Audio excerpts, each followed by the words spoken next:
In terms of there being a far right ideology, people can debate that. It's not my place to debate that, but I think there was.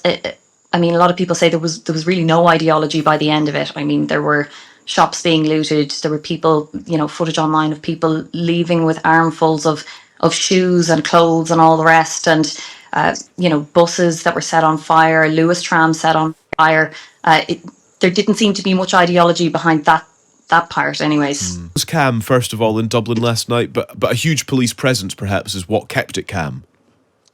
Absolutely, yeah. It was a lot quieter than it had been on Thursday night. No sort of repeat of that. And I mean, a lot of people as well, having seen what they saw on Thursday night, would have made a decision themselves not to go into town, not to go into the city centre, and would have maybe changed plans. Certainly, that's something that I know anecdotally. But we do know that there was a significant Garda presence, and I suppose a no nonsense approach, if you can put it that way. There seemed to be a no nonsense approach early on to any sort of troublemaking, I suppose. And I suppose what's interesting now is that the attention is really turned to those in charge. So the Irish Police Commissioner is among those, and pressure and attention on him, Drew Harris, and on the Minister for Justice, Helen McEntee, as well. Both in sort of hanging on to their jobs, but real pressure on them for sort of the failures that may have occurred in allowing this to happen. But you see what I mean in that the fact that this did happen. Yeah, absolutely. There's already been calls for them both to resign. I mean, it's worth mentioning that the Garda Commissioner, Drew Harris, did actually face calls for his job. Only recently, there was a vote of confidence in him within the Garda Commission, which is our police service on Garda Síochána. And he did actually survive that vote. That was only in the last couple of months. The Minister for Justice, she again facing calls to resign. She said that she's not going to. She's come out swinging, saying that she sees this as a time of unity as opposed to trying to sow division. It was the leader of Sinn Féin, the main opposition party, Mary Lou McDonald, who had called for their resignation. And there's been other calls as well.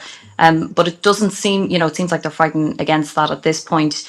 I mean, it is worth mentioning, there's obviously a lot of criticism about how the riots were handled and how that evening unfolded on Thursday in Dublin city centre. I suppose one thing that is worth mentioning from the offset, obviously, there were Gardaí dealing with a crime scene at the time, a stabbing at the time involving young children. There was a Garda cordon set up there. And this all started by a crowd of people who arrived at that scene. And I mean, if we're to believe the Garda Commissioner saying that they, essentially were trying to break through. And of course, if you're a member of Garda Síochána, if you're a police officer trying to gather evidence, you don't want people trampling on it. So I suppose it was difficult circumstances from the off, but certainly there has been criticism as to what unfolded and how it was handled.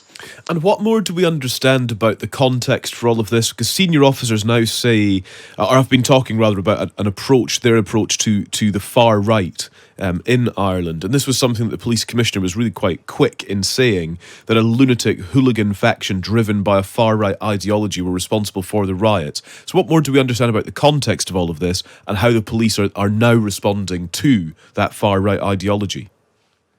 Yeah, I mean, it's stronger language than perhaps we've heard up until this point from the Garda Commissioner in relation to this sort of carry on, these sort of riots, if you want to put it that way. In terms of how it's been handled, we know that there is water cannons being acquired from the PSNI, I believe, this weekend, and obviously a significant Garda presence in the city centre this weekend just to combat any sort of trouble that may happen. There's also been promises from the Minister for Justice that they're going to push through legislation to allow Gardaí to have body cams, something that they've been calling for a long time. And the reason we don't have it is because it required a change in legislation. So that's something that she says is now going to be fast-tracked. In terms of, there being a far right ideology, people can debate that. It's not my place to debate that. But I think there was, a lot of people say there was really no ideology by the end of it. I mean, there were shops being looted. There were people, footage online of people leaving with armfuls of shoes and clothes and all the rest. And, buses that were set on fire, Lewis tram set on fire. There didn't seem to be much ideology behind that part, anyways. That's a very good point. Hannah, thank you very much indeed. Good to speak to you. Hannah Murphy, who's a reporter for Virgin Media News in Dublin.